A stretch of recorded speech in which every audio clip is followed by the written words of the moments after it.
wallahi nitawaweka ndani watu. Mimi nataka niwe mkweli. Mamlaka yangu kama waziri wa kilimo yanaisha baada ya kuapishwa mwingine. Nina pamba na chai, na nikimaliza hapa nakuja kwenye pamba. Ni hivi, na naomba tusikilizane. Wakati sisi leo bei yetu ni 1150, pamba hailimwi Tanzania peke yake. Zambia wanalima. Mkulima wa Zambia anapata shilingi 800.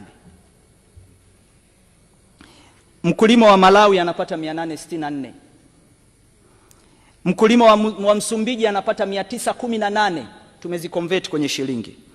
Mkulima wa Zimbabwe anapata shilingi 800. Na hawa wote hawapati ruzuku ya aina yoyote kutoka serikali zao.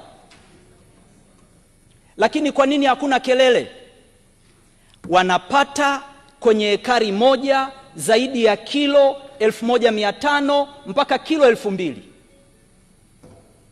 Sisi tunaenda kule, tunatuma wataalamu na wanasayansi, tunasema kwamba plant population kwenye ekari ifike angalau miche 1044 mpaka 1050.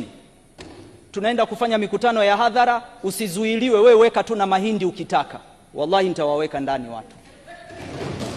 Mimi nataka niwe mkweli kwenye hili, nataka niwe mkweli.